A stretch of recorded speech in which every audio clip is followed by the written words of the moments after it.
예, 형제님 안녕하세요.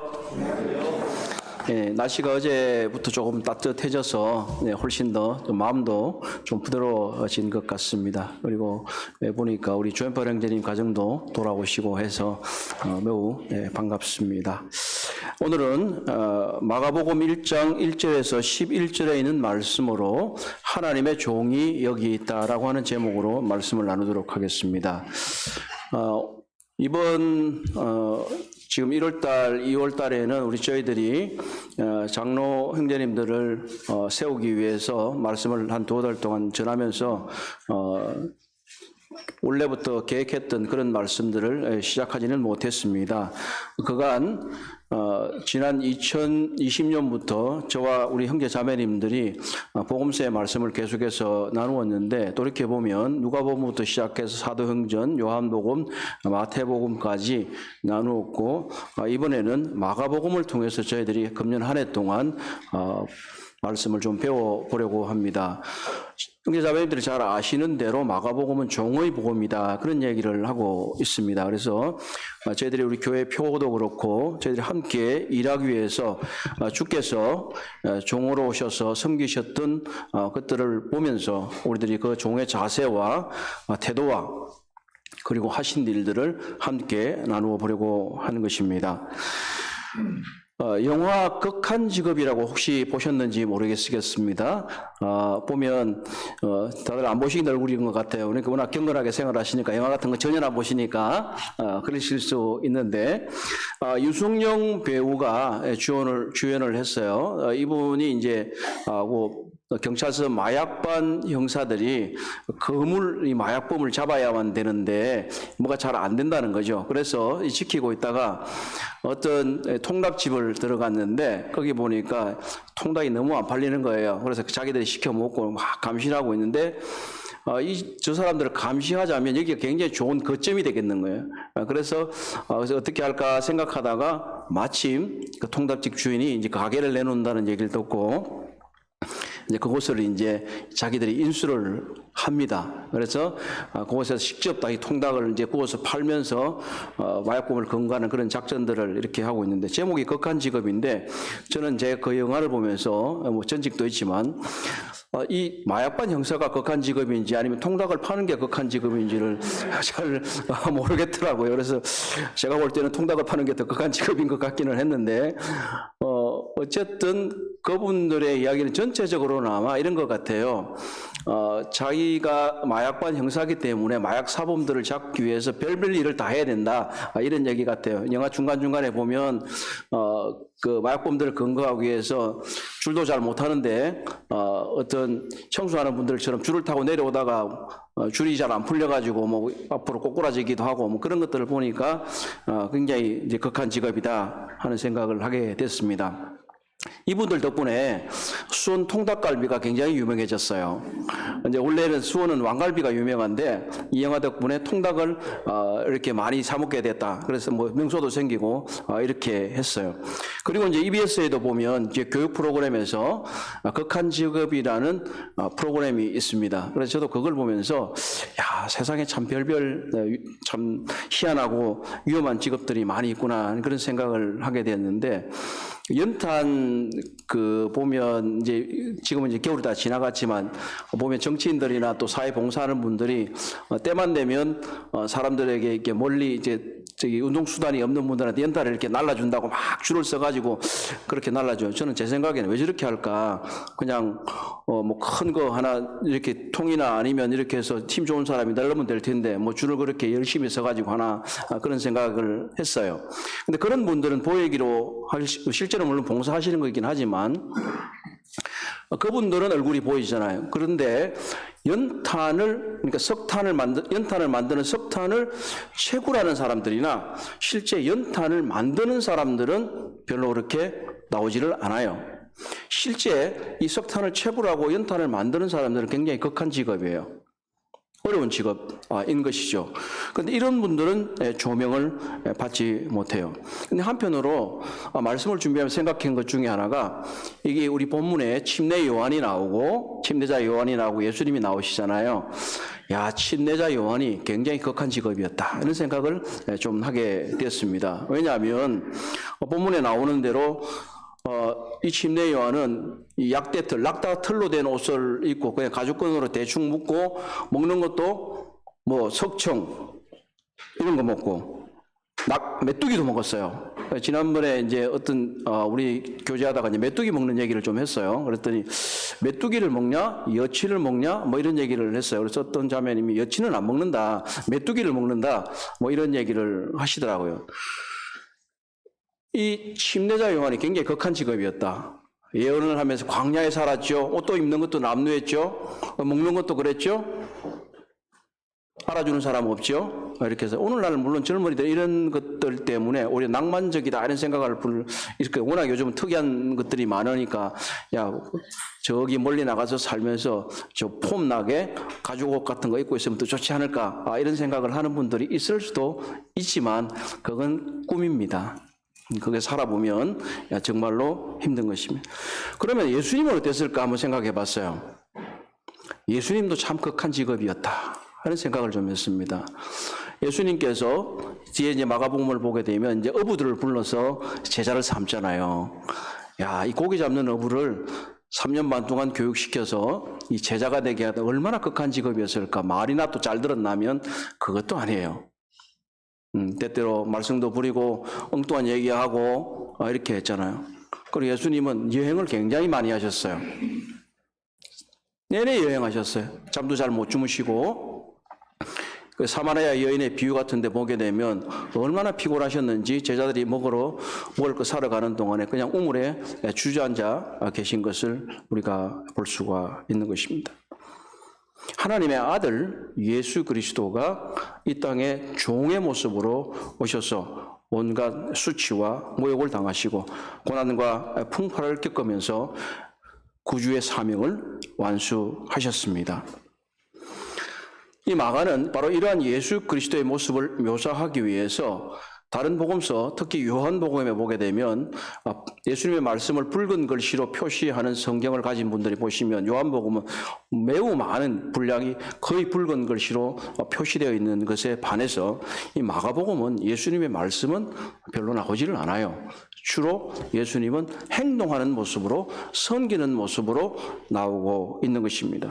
예수님은 고통받는 사람들을 섬기기 위해서 또 세상의 죄를 위해 죽기 위해서 보내진 하나님의 종으로 드러납니다. 그렇기 때문에 마태복음에서는 예수님의 족보를 길게 기록하고 있고 누가복음도 예수님의 인자 되심을 말씀하기 위해서 족보를 엄청나게 길게 기록하지만 이 마가복음에서는 전혀 예수님의 족보가 나오지 않습니다. 왜 그럴까요? 예수님은 종이기 때문에 족보가 필요 없는 것입니다. 종이 족보 있다는 얘기 들어보셨습니까? 없잖아요. 그렇기 때문에 예수님은 족보도 기록이 되어 있지 않습니다. 예수님은 계속해서 움직이십니다. 우리가 각 오늘 본문에도 곧이라는 단어가 나와요. 10절에 보면 곧 이런 말이 나오는데 곧 적시로 이런 단어가 신약 성경에서 59번 59회가 나오는데 그중에서 마태복음에서만 이 단어가 40회가 쓰여지고 있습니다. 그만큼 이 마가는 예수님이 적시적시 움직이면서 계속해서 활동하시는 것을 잘 묘사하고 있기 때문입니다. 마가복음의 주제 구절을 말한다면 이렇게 말할 수 있을 것입니다. 마가복음 10장 45절에 인자가 온 것은 섬김을 받으려 함이 아니라 도리어 섬기려 하고 자기 목숨을 많은 사람의 대속물로 주려 함이니라고 말씀하셨습니다. 그렇습니다. 조금 전에 계속해서 말씀드린 대로 예수님은 사람들의 종이 되시기 위해서 이 땅에 오셨습니다. 오늘 본문은 이러한 예수 그리스도의 종되심과 그리고 예수 그리스도를 미리 예고하고 그를 섬기기 위해서 온 또 다른 종 침례자 요한에 대해서 말하고 있습니다. 우리는 이 침례자 요한과 우리 주 예수 그리스도의 종되심을 통해서 우리는 어떠한 종의 모습을 가지고 하나님을 섬겨야 하는지를 오늘 배워보려고 합니다. 먼저 1장 1절에서 4절은 하나님의 종은 복음의 길을 예비한다라고 말씀하고 있습니다. 하나님의 종은 이 복음의 길을 예비한다고 말씀합니다. 형제자매님들은 개역개정 성경을 가지고 계시고 또 주보에도 기록이 되어 있으니까 보시고 저는 이것을 세 번역으로 한번 읽어보도록 하겠습니다. 마가복음 1장 1절에서 4절 하나님의 아들 예수 그리스도의 복음의 시작은 이러하다. 예언자 이사야의 글에 기록하기를 보아라. 내가 내 심부름꾼, 여기서 개역개정은 사자라고 되어 있죠. 사자를 너보다 앞서 보낸다. 그가 내 길을 닦을 것이다. 광야에서 외치는 이의 소리가 있다. 너희는 주님의 길을 예비하고 그의 길을 곧게 하여라 한 것 같이 침례자 요한이 광야에서 나타나서 죄를 용서받게 하는 회개의 침례를 선포하였다. 그래서 온 유대 지방 사람들과 온 예루살렘 주민들이 그에게로 나아가서 자기들의 죄를 고백하며 요단 강가에서 그에게 침례를 받았다. 이렇게 말씀을 하고 있습니다. 마가복음의 저자는 마가입니다. 또는 마가 요한이라고 합니다. 이 마가 요한은 사실은 신약교회에서 매우 유명한 사람일 수 있습니다. 예수님께서 부활 성천하신 후에 초대교회 신자들이 모였던 곳은 마가 다락방이라고 일컬어지는 곳으로 그곳에 마가의 어머니가 부유했기 때문에 초대교회 신자들이 그곳에서 모였습니다. 그래서 초대교회 그 신자들에게는 알려진 사람입니다. 그리고 마가복음에 직접적으로도 그에 대한 묘사가 나오는 걸 볼 수가 있는데 그분의 이름은 나와 있지 않지만 자신이 경험했기 때문에 자신만이 알 수 있는 마가복음 14장 51절에서 52절에 예수님이 잡히실 때에 어떤 청년 하나가 벌거벗고 헛이불을 뒤집어 쓴 채로 도망갔다. 좀 창피하잖아요. 그러니까 이름도 쓰지도 않았는데 자기만 알 수 있으니까 이 마가가 맞다고 보통 얘기들을 합니다. 그리고 베드로 사도는 마가를 자기의 아들이라고 표현하면서 매우 아끼고 있습니다. 초대교회의 기록에 전해지는 얘기들에 의하면 이 마가는 베드로의 통역자였기 때문에 그가 베드로를 통해서 우리 주님을 알게 된 것이 아닌가 이렇게 말을 하고 있습니다. 그래서 이 마가복음은 주로 베드로의 증언과 간증을 통해서 사역의 증거를 통해서 기록되었다고 말할 수 있습니다. 또 한편으로 유명한 것은 이 마가는 어떻게 유명하냐면 사도 바울께서 1차 전도여행을 갈 때 수행원으로 이 마가를 데리고 갔습니다. 그런데 중도에 힘들다고 무단이탈을 해버렸습니다. 그래서 2차 전도여행을 갈 때 이 바나바와 바울이 이 사람 때문에 싸우지요. 그러나 이후에 바나바가 바울이 말씀하시기를 마가가 내게 유익하니 그를 데려오라라고 하는 것으로 보아서 이 종된 자세를 회복한 것으로 보여집니다. 어쨌든 마가 자신도 바울의 수행원이었고 자신의 종된 경험을 가지고 있었던 것처럼 예수 그리스도께서 종되심을 선포하는 데 주력하고 있습니다. 마가복음 1장 1절에서는 하나님의 아들 예수 그리스도의 복음의 시작이다 하는 표현이 나옵니다. 시작이다.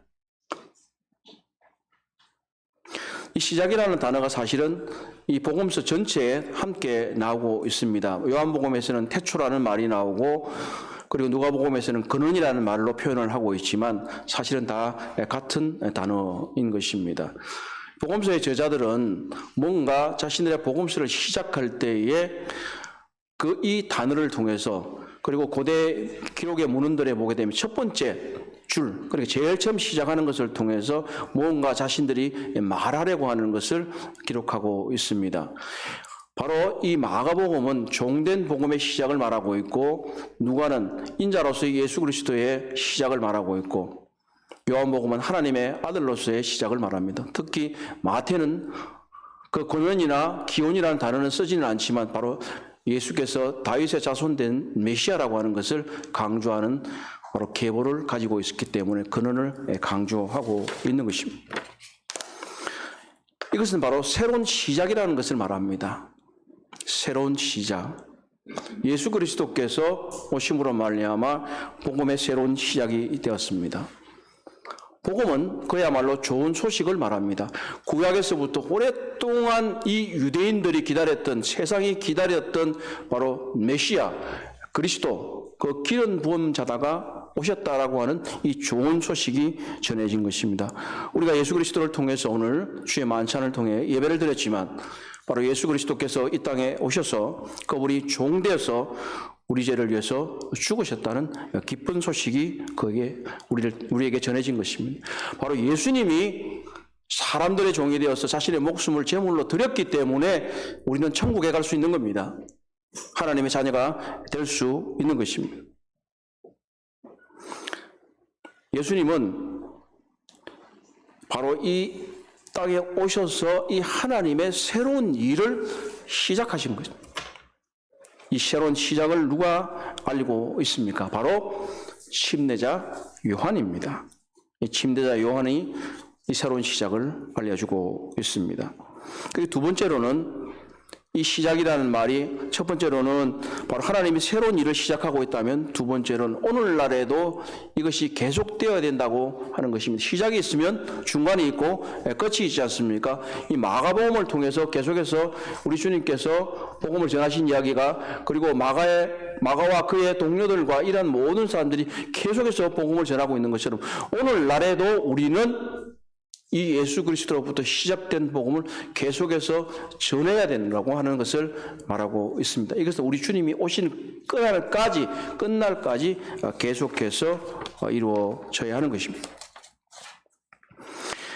2절과 3절에서는 말라기 3장 1절과 그리고 이사야 40장 3절을 가지고 이 마가가 인용을 하고 있는 것입니다.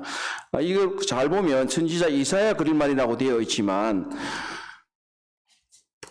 이것은 2절은 말라기를 인용한 것이고 그리고 3절은 이사야를 인용한 것입니다. 그런데 대체로 신약 성경의 저자들이 하나님의 말씀을 인용할 때 주된 말씀의 저자를 그냥 하나로 묶어서 인용을 하기 때문에 이것이 성경이 잘못되어 있는 것은 아닙니다. 여기서 중요한 것은 2절과 3절에 다 있는 것처럼 준비하라고 하는 구절 단어입니다. 준비하라. 사자를 미리 보내서 준비하게 한다는 거죠. 하나님의 아들이 오실 때에 그 종을 하나님의 종을 예비하기 위해서 그 다른 종이 먼저 가서 예비하고 한다는 거죠. 고대에는 왕이 어떤 왕국을 시찰하거나 이렇게 할 때는 종이 미리 갑니다. 종이라는 얘기가 그냥 노예만을 말하는 게 아니라 그 일을 수행하는 사람이 먼저 가서 준비를 하는 거죠.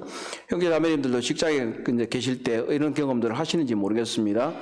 뭐 윗사람이 온다든지 어떤 행사를 가게 되면 먼저 가서 준비를 다 해놓잖아요. 먼저 가서 준비를 해놓고 오십시오 이렇게 하고, 교회도 사실은 어떤 면에서는 종들이 먼저 와서 준비를 하고 있어요. 종들이 준비해놓고 나면 주인들이 오셔서 앉아서 예배를 드리시기도 해요. 그와 같이 침례자 요한은 먼저 길을 예비하기 위해서 왔던 것입니다. 그런 주의 길을 곧게 하라고 하는 명령을 받았습니다. 그런데 중요한 것은 이 주의 길을 곧게 하는 것, 어떤 걸 했냐는 우리가 한번 볼 수가 보기를 원합니다. 4절에 보시면 제가 이제 침례자 이렇게 단어를 쓰고 있죠. 우리 이제 개역개정은 세례 요한이라고 되어 있고, 밑에 각주를 보면 침례 요한 이렇게 되어 있는데, 사실은 사람을 침례라고 하는 건 옳지는 않아요. 다른 이제 영어 성경이나 이런 번역들에도 요한이 침례를 준 분이기 때문에 침례자. 또 우리들이 구별하고 있는 대로 이 세례는 물을 그냥 뿌리는 것이 아니라 잠기는 것이기 때문에 침례자 요한이 맞습니다. 세 번역은 그렇게 세례자 요한이라고 번역을 했는데 또 밑에 침례자라고 했기 때문에 그렇게 말하는 것이 좋을 것입니다. 침례자 요한이 광야에 이르러 제3을 받게 하는 회개 세례를 전파했다 이렇게 말하고 있습니다. 자, 우리는 이게 때때로 오해를 날 수가 있는데, 세례를 받으면 죄를 사함받을 수 있는가 하는 것입니다. 그러나 이 표현은 그러한 말이 아닙니다. 세례를 받는다, 침례를 받는다고 해서 죄를 다 용서받는 것은 아닙니다. 여기는 오늘날 우리가 받는 신자의 침례와는 다른 것입니다. 이 침례자 요한은 예수님의 길을 예비하는 사람이었고 길을 곧게 하는 사람이었기 때문에 바로 예수 그리스도가 오시기 이전에 사람들이 회개를 통해서 믿을 수 있도록 한다고 하는 것입니다. 회개를 통해서 믿음을 가질 수 있도록 한다고 하는 것입니다.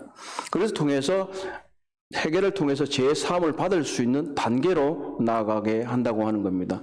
회개와 믿음은 매우 중요합니다. 우리가 때때로 이것을 뭐 회개해야 된다 이렇게 말하니까 아우 너무 그렇게 많이 얘기하는 거 아니야 이렇게 말할 수도 있는데 이 회개는 단순한 죄에 대한 통회가 아니라 이 죄로부터 완전히 돌아서서 다른 길을 간다고 하는 의미를 가지고 있기 때문에 침례자 요한이 말하는 것은 바로 회개를 통해서 자기가 회개했다는 것을 표시함으로써 이 침례를 통해서 하나님께 돌아오는 것을 말하고 있습니다. 유대인들은요 사실 침례를 받지는 않았어요. 유대인들의 경우는 그들이 성전에 갈 때 보면 성전 앞에 보면 이제 그 몸을 씻을 수 있도록 이렇게 물을 두어서 물에 잠겨서 정결례를 행하고 난 다음에 하나님 앞에 예배드리러 갈 수가 있었습니다.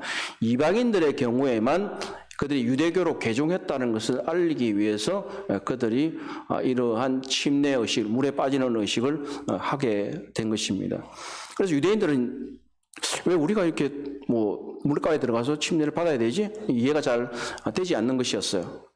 그러나 바로 이 과정을 통해서 유대인들이 자신들이 잘못되었다는 하나님 앞에 돌아와야 된다는 것을 알았기 때문에 그들은 기꺼이 요한에게 나와서 회개하고 영적으로 깨끗하게 되어서 우리 주님을 맞이할 구원할 수 있는 구원의 믿음을 가지는 준비를 해야 하는 것입니다. 요한은 이와 같이 이스라엘 사람들에게 회개의 침례를 선포해서 사람들이 예수 그리스도께로 나아오도록 하였습니다. 그러면 우리는 어떻게 복음의 길을 예비할 수 있을까요?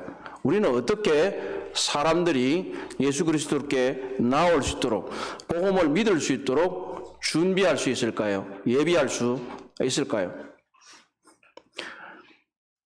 우리는 우리들에게 가까이 오는 분들에게 정말로 친절하게 해야 할 것입니다. 그리고 그분들이 예수 그리스도를 믿을 수 있도록 하나님의 말씀을 전해 주어야 할 것입니다. 우리는 그분들이 예수 그리스도께 나오는 장애물들을 제거해 주어야 합니다. 그들이 갖고 있는 문제나 어려움이나 그리고 우리 주 예수 그리스도께는 오해나 무엇이 되었든지 간에 그들이 예수 그리스도께 나올 수 있는 것들을 방해하는 모든 것들을 제거하고 복음의 길을 예비해야 합니다. 그리고 우리는 그들이 예수 그리스도를 아직 알지 못하는 분들이 예수 그리스도를 믿기 위해서는 자신의 이전의 행실을 회개하고 하나님께로 돌아서야 된다는 것을 분명하게 잘 말해 주어야 합니다. 우리는 침례자 요한이 예수 그리스도께 나오도록 하기, 사람들이 예수 그리스도께 나오게 하기 위해서 회개의 침례를 선포하고 그들이 회개의 침례를 통해서 그들이 영혼이 깨끗해지고 믿음을 가질 수 있도록 도왔던 것처럼 우리 자신도 우리의 구도자들이 우리 주님께로 나올 수 있도록 우리는 복음의 길을 예비하는 사람이 되어야 합니다. 이것이 참된 종의 자세인 것입니다. 종이라면 우리는 바로 주인의 뜻을 따라서 주인이 돋보이도록 주인이 하시는 일이 올바르게 비춰지도록 올바르게 나타나도록 하는 것이 우리들의 일이기 때문에 먼저는 우리가 복음의 길을 예비해서 주께로 나올 수 있도록 길을 만들어 주는 것이 우리들의 일입니다.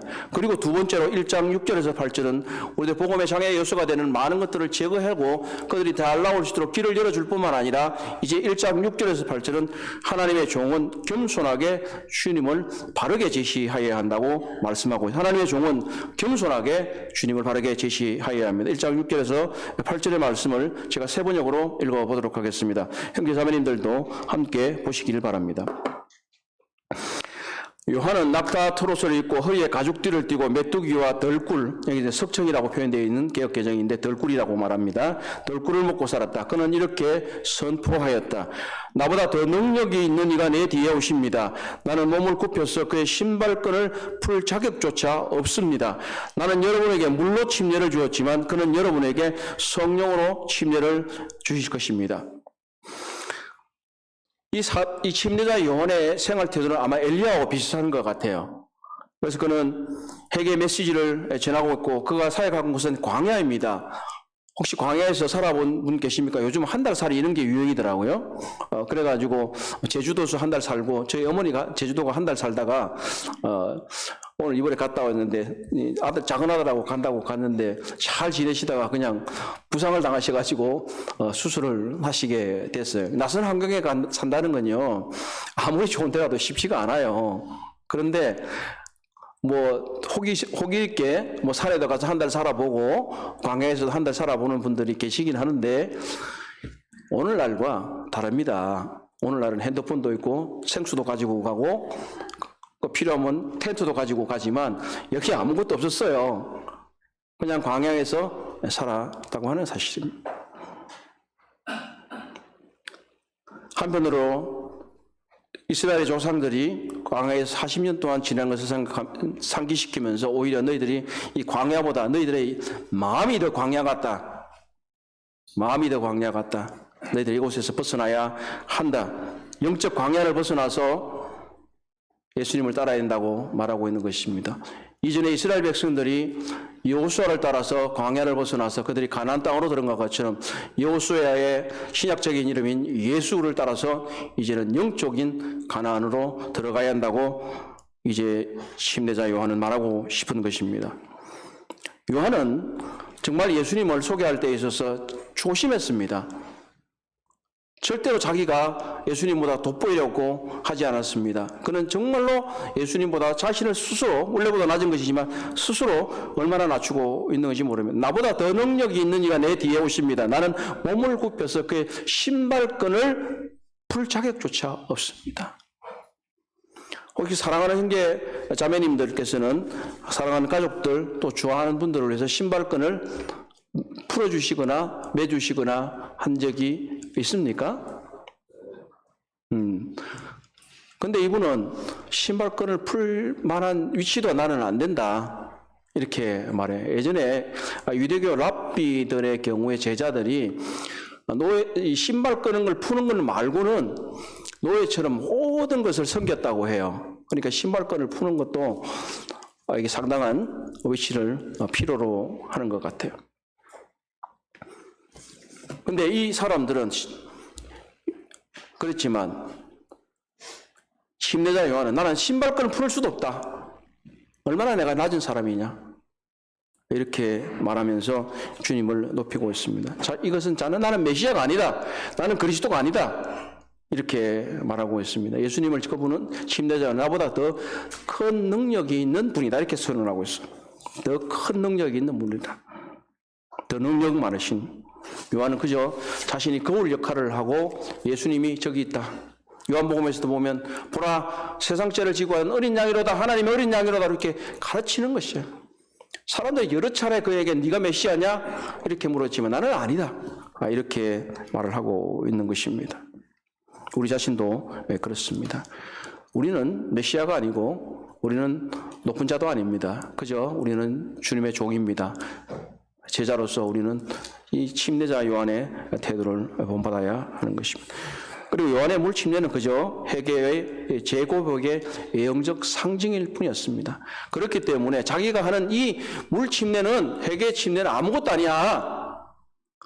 나는 여러분들에게 회개를 통해서 참된 하나님의 아들 메시아에게 나아가는 길을 제시하는 것뿐이야. 이제 이 메시아가 너희들에게 성령으로 신뢰를 베푸시니까 그분을 따라가면 되는 거야. 이렇게 말하고 있는 것입니다. 우리가 받는 심자의 물침례가 의미가 없다는 것이 아니라 바로 성령으로 거듭난 사람만이 하나님의 자녀가 될 수 있고 우리 주 예수 그리스도의 종이 될 수 있는 것입니다. 참된 주님의 자녀가 되고 하나님의 자녀가 되고 우리가 종이 되기 위해서는 성령으로 거듭나야만 합니다. 요한은 이런 사실을 알았기 때문에 자기가 하고 있는 이 일이 대단한 게 아니야. 나는 그저 예수 그리스도를 믿을 수 있도록 여러분에게 소개하고 있습니다. 이렇게 말한 것입니다. 바로 이것은 우리에 대한 적용이 분명하게 나타나고 있는 것입니다. 우리는 어떤 분들이나 복음을 잘 전하는 분도 계시고 또 어떤 분들은 잘 섬기고 있는 분들도 계시고 어떤 분들은 말씀을 잘 전하는 분들도 계시고 이런 섬기는 분들이 많이 있습니다. 그러나 우리의 삶과 사역 자체는 우리를 높이는 것이 되어서는 안 되는 거예요. 내가 뭘 했어? 내가 어디만큼 했다? 이건 올바른 태도가 아닙니다. 모든 중요성은 바로 예수 그리스도께 맞춰줘야 합니다. 우리는 주님의 뜻을 성취하고 그분의 목적을 따르는 것이 인생의 사명이어야 되는 겸손한 종이 되어야 합니다. 겸손한 종은 자기에 대한 말을 많이 하지 않습니다. 그저 주인을 제시하는 것이 가장 최고의 목표이기 때문입니다. 그렇기 때문에 우리는 새로운 분들이 오거나 또는 복음을 전해야 될 분들이 계시면 우선은 겸손하게 들어야 됩니다. 잘 들어야 됩니다. 그분들이 어떠한 어려움을 갖고 계시는지, 우리 주님께 나오는데 어떠한 문제점을 갖고 있는지 잘 듣고 어떠한 처방을 제시할 건지를 생각해 보아야 하는 것입니다. 너무 말을 많이 하면 안 돼요. 그것은 겸손한 태도가 아닙니다. 나를 나타내고자 하는 태도가 될 수 있습니다. 우리는 그리고 겸손하게 듣고 그리고 나서 겸손하게 주님을 소개합니다. 그리고 복음을 선포하고 전하는 사람이 되어 있습니다. 종은 주인을 드러나게 하는 것입니다. 우리는 예수님의 겸손한 종으로서 우리가 드러나게 하는 것이 아니라 우리 주님 예수 그리스도가 드러나게 해야 됩니다. 그러므로 우리는 항상 겸손하게 허리를 굽히고 그리고 그분의 말을 귀를 열어서 듣고 마음을 다해서 섬기는 것이 올바른 종의 자세이고 복음의 길을 예비하는 사람의 자세이고 올바른 복음을 제시하는 종의 자세라고 말할 수 있습니다.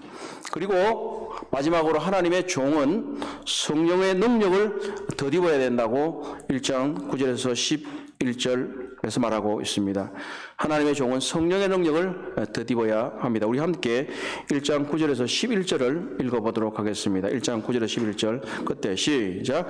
그때 예수께서 갈릴리 나사렛으로 와서 요단강에서 요한에게 침례를 받으시고 곧 물에서 올라오실새 하늘이 갈라짐과 성령이 비둘기 같이 자기에게 내려오심을 보시더니 하늘로부터 소리가 나기를 너는 내 사랑하는 아들이다 내가 너를 기뻐하노라.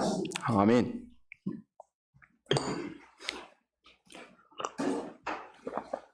마가복음에서 나오진 않았지만 예수님이 요한에게 침례를 받으러 오니까 요한이 뭐라고 했죠? 안 됩니다. 내가 당신에게 침례를 받아야 되는데 왜 당신이 저에게 침례를 받습니까? 이렇게 얘기를 하잖아요. 근데 여기는 큰 글이 하나도 없어요. 침례를 받으셨다고만 되어 있잖아요. 마가복음은 이미 예수님이 더 큰 자라고 자기가 이미 다 선언해놓기 때문에 당연히 의를 이루기 위해서 침례를 받게 하시는데 아무런 지장이 없었다는 거예요. 때때로 사람들이 큰 자에게 작은 자가 침례를 받는다고 생각하기 때문에 이게 뭔가 잘못됐다고 얘기하는 분들이 있습니다. 그래서 어떤 사람들이 잘못 말해서 예수님은 요한의 제자로 시작해서 나중에 자기가 더 큰 사람이다 했다. 뭐 이런 얘기를 하는 사람들이 있습니다. 사실은 엉터리입니다.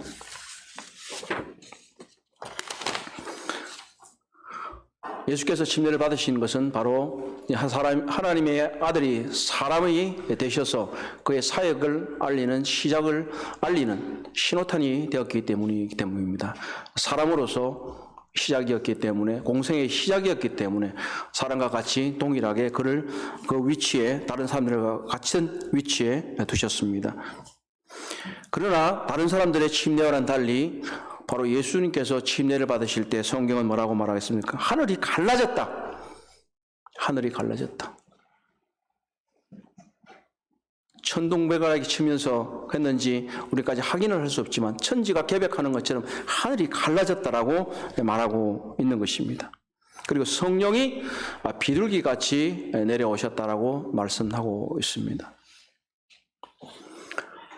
침례자 요한이 나는 너희들에게 물로 침례를 주지만 주님께서 성령으로 침례를 주실 것이라고 말씀하신 것이 바로 여기에 있는 것입니다. 그분이 바로 삼위일체 하나님께서 함께 계시는 것을 묘사하면서 성령께서 내려오심을 우리 주님이 보셨다 이렇게 말해요. 보셨다. 그리고 마가도 봤겠죠. 그런데 사실은 마가가 봤다기보다는 다른 이가 본 것을 기록한 것입니다. 바로 예수 그리스도께서 하나님의 종으로서 이제 그 복음의 시작을 알리게 될 때 하늘로부터 새로운 역사가 일어나고 성령께서 그분에게 내리신 것을 볼 수가 있는 것입니다. 바로 예수님의 정체성은 하늘로부터이다 하는 것을 강력하게 말하고 있는 것입니다. 또 한편으로는 이것은 메시아 시편이라고 일컬어지는 메시아를 예언한 시편 2편 7절과 또 시편 이사야 40장 3절이나 이런 것들에 대해서 바로 이 기뻐하는 아들, 사랑하는 아들, 또 내가 나를 기뻐한다고 이런 표현들이 바로 하나님의 종된 표현, 고난을 당할 것이라고 하는 그러한 표현과 연결이 되어 있는 것입니다. 너는 내 사랑하는 아들이라 내가 너를 기뻐하노라. 우리는 이 CCM 찬송에서 CCM에서 이것을 굉장히 아름다운 곡조로 부르고 있지만 사실은 이 장면은 매우 엄중한 것이고 이것은 매우 장엄한 것입니다. 하나님의 아들 예수 그리스도께서 사람의 종이 되셔서 사람들을 섬기고 있는 모습을 이제 시작하려고 하는 것입니다. 그분은 하나님의 아들이시면서 메시아가 되셔서 사람의 종이 되셨습니다. 이스라엘 사람들의 종뿐만 아니라 저와 형제 자매님들의 종이 되셨습니다. 그분이 우리를 섬겨 주셨기 때문에 우리 자신이 오늘날 이와 같이 이 자리에 앉아질 수 있는 것입니다. 오늘 우리는 하나님의 종이 여기 있다고 하는 그런 제목으로 말씀을 나누었습니다. 하나님의 종은 복음의 길을 예비합니다. 그렇기 때문에 우리 자신이 이 복음의 길을 예비하는 사람이 되어야 합니다. 무엇이 어려움이 있는지, 무엇이 문제가 되는지 예수 그리스도를 믿을 수 있는 이 복음의 길을 예비하는 사람이 되어야 합니다. 길을 만드는 사람은요, 불평하지 않고 주인이 잘 오실 수 있도록 길을 만들고 냅니다. 그리고 우리는 겸손한 종이 되어서 주님을 바르게 제시할 수 있어야 됩니다. 먼저 자세는 겸손해야 되고요. 그리고 주님을 바르게 알기 위해서는 어떻게 해야 되겠습니까? 우리가 복음이 무엇인지 정확하게 알아야 합니다. 우리가 화요일에 지금 복음 전도자 훈련을 계속하고 있습니다. 한 20명 정도가 함께 하고 있는데요. 할 수만 있으면 우리 모든 형제 자매님들이 사실은 이 화요일 날 함께 복음을 전하는 훈련을 받아야만 합니다. 왜냐하면 우리는 복음을 전하도록 명령을 받은 종이기 때문입니다. 그리고 이 복음을 전하기 위해서 우리는 우리의 힘이나 능력이 아니라 성령의 능력으로 전할 수 있도록 부지런히 기도하고 주님을 배워야 합니다. 옛날에 산업화 시대에 이런 일이 있었어요. 한 기독교인이 예전에 여공이라고 그랬는데 방적 공약 같은데 이런 데 있었어요. 크게 공장을 열어놓고 사람들을 이렇게 일을 시켜서 하고 있는 사업체를 갖고 있었는데 기독교인이었죠. 그 사무실에 표가 뭐가 있냐면 표가 이렇게 해서 아버지가 일하시니 나도 일하신다. 이렇게 표를 해놨어요. 그러니까 아버지가 일하니까 나도 일한다. 그러니까 여러분들 열심히 일해야 됩니다. 그래서 종업원들 엄청나게 부려먹은 거예요. 하나님의 말씀을 오용한 거죠. 하나님이 일하시니 나도 일한다. 너희도 일해라. 이렇게 된 거죠. 그래서 어떤 기독교 단체 회원이 그곳에 가서 그분을 새롭게 돕는 일을 하게 됐는데 그래서 뭐라 그러냐 그분이 표를 바꿔야 된다. 표를 뭐라고 바꿨냐면 아버지께서 일하시니 나도 일한다는 표현을 수고하고 무거운 짐진자들아 다 내게 오라 내가 너희를 쉬게 하리라 이렇게 표를 바꿔서 종업원들이 잘 쉬고 편안한 직장 분위기를 연출했다는 얘기가 있습니다. 그런데 제가 오늘 이 말씀을 드리는 이유는 형제자매님들께서 오해를 하시지 않기를 바라는 마음입니다. 우리가 우리의 표를 우리 진리를 함께 일하는 교회 그리고 우리가 함께 일해야 됩니다. 종이 되어야 됩니다. 이렇게 생각하면 혹시라도 장로들이 성도들을 뿌려먹는 거 아닌가 이렇게 생각하실 수 있을까 하는 제가 노파심이 조금 들었습니다. 물론 전혀 아니시죠. 형제자매님들 잘못된 어떤 사상을 가진 기독교인의 이러한 표가 아니라 하나님의 말씀은 전혀 다른 것입니다. 우리는 하나님께서 자신의 아들 예수 그리스도, 정말 하나뿐인 독생자 아들 예수 그리스도를 우리를 섬기기 위해서 사람의 모습을 가지고 이 땅에 오셨고 사람의 종이 되어서 이 마가복음에 나오는 것처럼 그분은 잠도 주무시지 않고 피로를 무릅쓰고 얼마나 많은 거리를 숱하게 여행을 하시고 사람들에게 모욕받고 비방받고 주무시지도 못하고 그리고 끝끝내는 그분이 사람들에게 수치와 모욕 가운데서 자신의 몸을 십자가에 매달려서 그 몸이 찢겨지고 피를 흘려서 우리를 위해 돌아가셔서 그분은 하나님께서 그에게 하라고 하신 종으로서의 사명을 완수하셨습니다. 이와 같이 우리는 그리스도인으로서 이 세상에 다 사명을 가지고 태어났습니다. 우리 모두가 사명을 가지고 태어났습니다. 한 분도 사명 없이 너는 이 세상에 태어나서 편안하게 즐기고 잘 살다가 오라고 하는 것이 아닙니다. 우리는 하나님께서 우리를 이 세상에 보내시고 특별히 하나님의 지극한 사랑으로 우리 예수 그리스도의 희생으로 말미암아 예수 그리스도로 말미암아 하나님의 자녀가 되었다면 여러분 한 분 한 분에게 사명이 있다고 하는 겁니다. 사명이 있는 겁니다. 그러므로 나의 사명이 무엇인지를 우리는 깨달아야 합니다. 그리고 그 사명을 위해서 살아야만 합니다. 그리고 그 사명을 다하는 데서 보람을 느껴야 합니다. 내 몸이 편안하고 내가 좋은 음식을 먹고 지내는 것 때문에 기분이 좋고 tel 안에서 좋다가 아니라 하나님께서 나에게 맡겨주신 사명을 완수할 때 거기서 내가 인생으로서의 가치를 느끼고 사명자로서의 보람을 느낄 수 있습니다. 그리고 우리는 그 사명을 위해서 죽을 수도 있어야 합니다. 때때로 장송곡 비슷한 노래인데 나를 보내서 하는 그런 찬송이 있어요. CCM 있는데 그 선교 열심히 잘 가겠다고 내가 여기 있는 나를 보내서 울면서 찬송을 불러요. 예, 거기까지 안 가도 됩니다.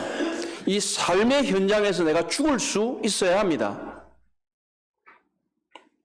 삶의 현장에서 나는 주께서 나에게 맡긴 사명을 위해서 죽을 수 있어야 됩니다. 그것이 육체적인 생명만을 버리는 것을 말하겠습니까? 사람들을 섬기다 보면요. 여기 지금 우리 자매님들 가운데서 이제 노인 케어 하시는 그런 분이 계시잖아요. 또 어린아이 돌보는 자매님도 계시잖아요. 노인과 어린아이를 돌보는 게 쉽습니까? 좀 어려울 것 같아. 어제 TV를 잠깐 보니까 노인 두 분이 자기 그 손녀 둘이를 보면서 이렇게 일을 하면서 있더라고요. 야, 저거 힘들겠다. 나는 어떡하지 나중에? 뭐 이런 좀 생각을 좀 했는데 자존심 다 버려야 되고요. 그렇잖아요. 애들 앞에서 온갖 재롱 다 들어야 되고 어른들 비유 맞추려면은 어떻게 해야 됩니까? 온갖 싫은 소리 다 들어도 감내하며 살지 않습니까? 그게요, 바로 삶의 현상에서 죽는 겁니다. 그렇지 않습니까? 우리의 직업을 위해서도 죽을 수 있는데 영혼 구원을 위해서 죽을 수 있어야 하지 않겠습니까? 이것이 복음의 사명자인 겁니다. 그것이 우리의 참된 종인 것입니다. 사랑하는 형제 자매님들, 우리의 종된 삶을 살아야 된다. 그리고 함께 치를 이루어서 일해야 된다 하는 것은 교회 장로들이 만든 표에 불과한 것이 아닙니다. 이것은 바로 주께서 명하신 일입니다. 우리는 모든 사람이 각각에게 하나님께서 사명을 주셨다는 것을 먼저 인식해야 합니다. 내 사명은 무엇인가? 그리고 사명을 위해서 살아야만 합니다. 그리고 그 사명을 다할 때 보람을 느낄 수 있어야 합니다. 그리고 그 사명을 다해서 죽을 각오도 해야 하는 것이 바로 종된 삶입니다. 왜냐하면 하나님의 아들실 예수 그리스도께서 이 땅에 종의 모습을 갖고 오셔서 친히 오셔서 우리를 위해서 죽으셨기 때문입니다. 우리를 위해서 죽으신 분을 위해서 섬기는 사람들이 우리도 그분을 위해서 죽어야 하지 않겠습니까? 그렇다고 해서 너무 걱정은 하지 마십시오. 나가서 실제로 목숨을 버리라는 얘기는 아니니까요. 사랑하는 형제자매님들, 모쪼록 우리가 하나님의 자녀로서의 기쁨도 누리지만 또는 우리가 하나님의 종으로서의 삶도 사모하는 그러한 삶을 사시기를 기도합니다. 기도하시겠습니다. 자비하신 하나님 감사합니다. 하나님께서 우리 주 예수 그리스도의 사역을 통해서 저희를 하나님의 자녀로 불러주셨고 또 하나님의 종으로 불러주신 것도 감사를 드립니다. 우리가 얼마나 위대하고 놀라우신 분을 우리의 주인으로 섬기고만 있는지 안다면 그분을 위해서 목숨을 다 바쳐서 수고하고 애쓰지 않겠습니까? 하나님 아버지, 저희들이 우리 주께서 저희를 위해서 목숨을 바치신 것처럼 저희들이 복음을 위해서 수고하고 애쓰며 종된 자의 사명을 다할 수 있도록 저희들 모두를 도와주시기를 기도합니다. 감사하며 우리 주 예수 그리스도 이름으로 기도합나이다. 아멘. 예, 감사합니다.